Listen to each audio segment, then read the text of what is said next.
Hello, praise the lord. મિત્રો, આજે આપણે ગીતશાસ્ત્ર તેનો 143મો અધ્યાય અને તેની 10મી કલમમાંથી પ્રભુનું વચન જોવાના છે. વચન આ પ્રમાણે છે: મને તમારી ઈચ્છા પ્રમાણે વર્તવાનું શીખવો, કેમ કે તમે મારા ઈશ્વર છો. તમારો ઉત્તમ આત્મા મને સપાટ માર્ગે દોરો. મિત્રો, આજના વચનમાં આપણે જોઈએ છે ગીતશાસ્ત્રી ઈશ્વરને વિનંતી કરે છે, મને તમારી ઈચ્છા પ્રમાણે વર્તવાનું શીખવો, કારણ કે તમે મારા ઈશ્વર છો. તમે સર્વશક્તિમાન, તમે પરાક્રમી પરમેશ્વર છો અને તમારો આત્મા એ મને સપાટ માર્ગે દોરે. કારણ કે જીવનની મુસાફરીમાં ઘણા બધા અડચણો છે, ઘણા બધા પ્રશ્નો, સંકટો છે, પણ મારી ખાતરી, મારો વિશ્વાસ છે કે તમારો આત્મા એ મને સપાટ માર્ગમાં મને દોરશે. મિત્રો, આજના વચનમાં આપણે જોઈએ છે કે ગીતશાસ્ત્રી ઈશ્વરને એ વિનવે છે કે મને તમારી ઈચ્છા પ્રમાણે વર્તવાનું શીખવો. અને આજનો આપણો જે વિષય છે, ઈશ્વરની ઈચ્છા એ આપણા જીવનમાં, અથવા આપણે બીજા શબ્દોમાં કહીએ તો મારા તમારા જીવનમાં ઈશ્વરની ઈચ્છા. આપણા દરેકની વ્યક્તિગત ઈચ્છાઓ હોય છે, પણ સાથે આપણે એ પણ સમજવું રહ્યું કે જેમ આપણી ઈચ્છાઓ હોય છે, તેમ આપણા સર્જનહાર પરાક્રમી પરમેશ્વર તે પણ આપણા દરેકની પાસે એ ઈચ્છા રાખે છે. એમની પણ ઈચ્છાઓ છે. અને મિત્રો, બાઇબલમાં જ્યારે આપણે તપાસીએ ત્યારે ઘણી બધી ઈશ્વરની ઈચ્છાઓ આપણા જીવનને માટે, મારા જીવનને માટે, તમારા જીવનને માટે, એ આપણે પ્રભુના વચનોમાંથી જોઈ શકીએ છીએ. તમારા માટે ઈશ્વરની ઈચ્છા, મારા માટે ઈશ્વરની ઈચ્છા એ શું હોય? સૌથી પહેલી જે ઈશ્વરની ઈચ્છા એ મારા માટે, તમારા માટે છે, અને એ તો એ છે કે આપણે જ્યારે એમનો હાથનું સર્જન છે ત્યારે કોઈ પણ રીતે આપણો નાશ ન થાય. એ એમની સૌથી પહેલી ઈચ્છા છે. આપણે બધા અનંતકાળિક અગ્નિ, અનંતકાળિક જે શિક્ષા છે, એ નાશ છે, તેનાથી આપણે બચીએ, આપણું તારણ થાય, એ ઈશ્વરની, આપણા સર્જનહારની સૌથી પહેલી ઈચ્છા છે. 1 તિમોથી તેનો 2 અધ્યાય તેની 4 કલમ એ જણાવે છે, સર્વ માણસો એ તારણ પામે ને તેમને સત્યનું સંપૂર્ણ જ્ઞાન પ્રાપ્ત થાય, એવી તેમની ઈચ્છા છે. ઈશ્વરની ઈચ્છા છે કે સર્વ માણસોનું એ તારણ પામે, એમનું સત્યનું જ્ઞાન એમને થાય, એ ઈશ્વરની ઈચ્છા છે. મિત્રો, મારું તમારું તારણ થાય, હું અને તમે એ અનંતકાળિક અગ્નિથી આપણે બચી જઈએ, એ નાશમાંથી આપણે છુટકારો પ્રાપ્ત કરીએ, એવી ઈશ્વરની ઈચ્છા છે. ઈશ્વરની ઈચ્છા છે કે મારું તમારું એ તારણ થાય, કોઈનો પણ નાશ ન થાય, પણ એ દરેક એ પશ્ચાતાપ કરે, એવી ઈશ્વરની ઈચ્છા છે. જો આપણે જોઈએ 2 પિતર તેનો 3 અધ્યાય 9મી કલમ, કોઈનો નાશ ન થાય પણ બધા પશ્ચાતાપ કરે, એવું ઈચ્છીને પ્રભુ તમારે વિશે ધીરજ રાખે છે. 2 પિતર તેનો 3 અધ્યાય 9મી કલમ. આપણું તારણ થાય, આપણે પસ્તાવો કરીએ, પસ્તાવો કરીને પ્રભુની સમીપ આવીએ અને આપણે પ્રભુનું તારણ પ્રાપ્ત કરીએ, આપણો બચાવ થાય, એવી પ્રભુની ઈચ્છા તમારા માટે છે, મારા માટે છે. પ્રભુની બીજી ઈચ્છા, આપણે સર્વ પવિત્ર આત્માથી ભરપૂર થઈએ. એફેસીનો પત્ર જો તપાસીએ તેનો 5મો અધ્યાય તેની 17મી કલમ એ નોંધે છે, અણસમજુ ન થાવ, પણ પ્રભુની ઈચ્છા શી છે તે સમજો.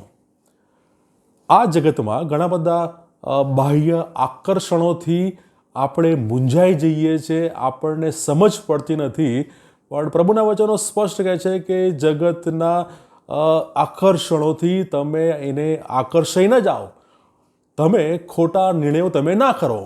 એફએસી 5મો અધ્યાય 17મી કલમ કહે છે કે અણસમજુ ન થાવ, પણ પ્રભુની ઈચ્છા શી છે તે તમે સમજો. મારા જીવનને માટે, તમારા જીવનને માટે પ્રભુની ઈચ્છા શી છે એ મારે તમારે સમજવી પડે, એને આધીન થવું પડે. અને એ એફએસી 5મા અધ્યાયની એ 17મી કલમ અને 18મી કલમ એ કહે છે કે તમે પવિત્ર આત્માથી ભરપૂર થાઓ. ત્યાં નોંધે છે મદ્યપાન કરીને મસ્ત ન થાઓ, પણ પવિત્ર આત્માથી ભરપૂર થાઓ. ભરપૂર એના માટે ગ્રીકમાં શબ્દ છે પ્લેરિયો, PLERO. એનો અર્થ થાય છે કે કોઈક બાબતથી આપણે દોરવાવું, ઇન અ કંટ્રોલિંગ સેન્સમાં એનો અર્થ છે. સ્ટીમ એન્જિનમાં જ્યારે સ્ટીમ વરાળ એ જ્યારે ભરાય ત્યારે એ એન્જિન એ ગતિ પકડે, એ વેગ પકડે. અને મારા તમારા જીવનોમાં જો કોઈ શૈતાની બાબતો છે કે જે તમને ને મને કંટ્રોલ કરી રહી છે, એ તમને ને મને એ નાશ તરફ આગળ લઈ જઈ રહી છે, એફએસી 5:17-18 કહે છે અણસમજુ ન થાવ. એ 17-18માં તો લખેલું છે કે તમે મદ્યપાન કરીને મસ્ત ન થાવ. કોઈ પણ પ્રકારનું વ્યસન અથવા કોઈ પણ પ્રકારની જગતની બાબતો, જગતના આકર્ષણોથી આપણે ન દોરવાઈએ. પ્રભુની ઈચ્છા શી છે તે આપણે સમજીએ, તેને આધીન થઈએ, અણસમજુ ન રહીએ, પણ પવિત્ર આત્માથી ભરપૂર થઈએ, એવી પ્રભુની ઈચ્છા છે. મિત્રો, ઈશ્વરની બીજી ઈચ્છા છે કે આપણે પવિત્ર આત્માથી ભરપૂર થઈએ. એફએસી 5:17 સરસ કહે છે અણસમજુ ન થાવ, પણ પ્રભુની ઈચ્છા શી છે તે તમે સમજો. ત્રીજી પ્રભુની ઈચ્છા છે કે આપણું પવિત્રીકરણ થાય.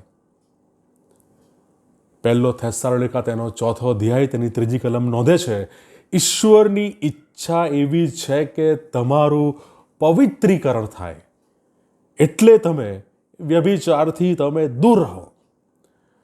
ઈશ્વરની ઈચ્છા છે કે આપણું પવિત્રીકરણ થાય, મારું તમારું પવિત્રીકરણ થાય.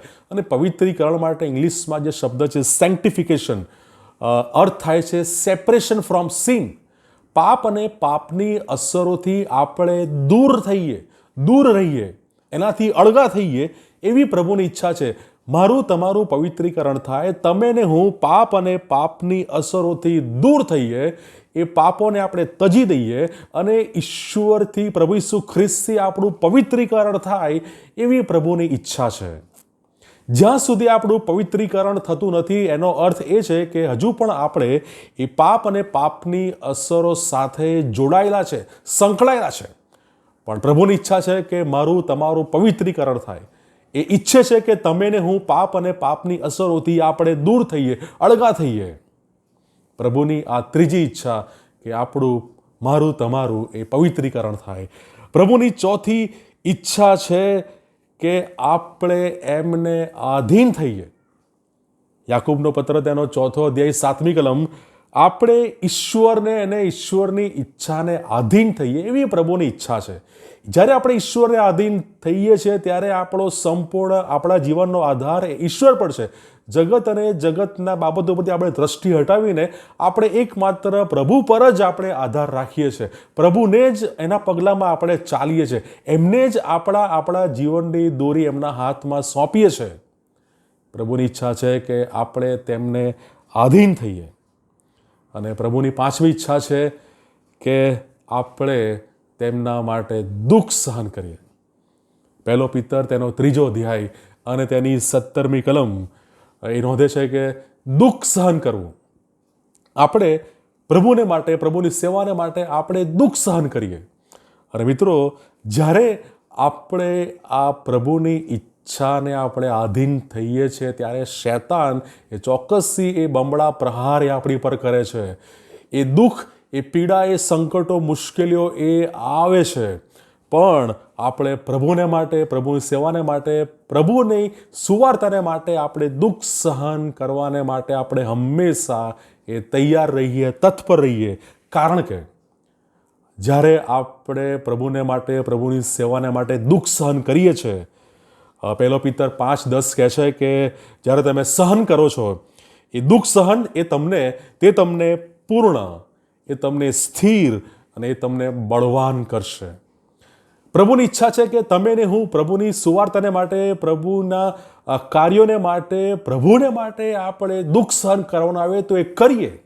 કારણ કે એ દુઃખ સહન જ્યારે કરીએ છીએ ત્યારે તે આપણને પૂર્ણ કરે છે, સંપૂર્ણ કરે છે, એ આપણને સ્થિર કરે છે, એ આપણને બળવાન કરે છે. પ્રભુની ઈચ્છા છે કે આપણે પ્રભુને માટે, પ્રભુની સુવાર્તાને માટે આપણે દુઃખ સહન કરીએ. અને પ્રભુની છેલ્લી ઈચ્છા એ છે, એ તો એ છે કે દરેક સંજોગોમાં આભાર સ્તુતિ કરીએ. કેમ કે તમારા વિશે ખ્રિસ્ત ઈસુમાં ઈશ્વરની મરજી એવી છે. 1 થેસલોનિકા 5મો અધ્યાય 18મી કલમ. દરેક સંજોગોમાં, દરેક પરિસ્થિતિમાં, દરેક સમયોમાં આપણે ઈશ્વરની આભાર સ્તુતિ કરીએ. એ જીવનના એ અપ્સ ડાઉન્સ, એ જીવનના સફળતા, નિષ્ફળતા, નિરાશા, આશા, એ ગમે તે સમય હોય, પણ પ્રભુની ઈચ્છા છે કે તમે દરેક સંજોગોમાં આભાર સ્તુતિ કરો. કારણ કે તમારા વિશે ઈશ્વરની ઈચ્છા એવી છે, ઈશ્વરની મરજી એવી છે.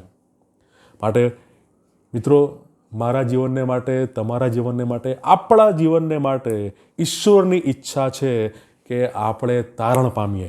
ઈશ્વરની ઈચ્છા છે કે આપણે પવિત્ર આત્માથી ભરપૂર થઈએ. ઈશ્વરની ઈચ્છા છે કે આપણું પવિત્રીકરણ થાય. ઈશ્વરની ઈચ્છા છે કે આપણે તેમને આધીન રહીએ. ઈશ્વરની ઈચ્છા છે કે તેમને માટે, તેમની સુવાર્તાને માટે આપણે દુઃખ સહન કરીએ. ઈશ્વરની ઈચ્છા છે કે આપણે દરેક સંજોગોમાં આભાર સ્તુતિ કરીએ. પ્રભુ આ વચનો દ્વારા આપણને સર્વને તેમની કૃપા, તેમની આશીષ આપે. God bless you.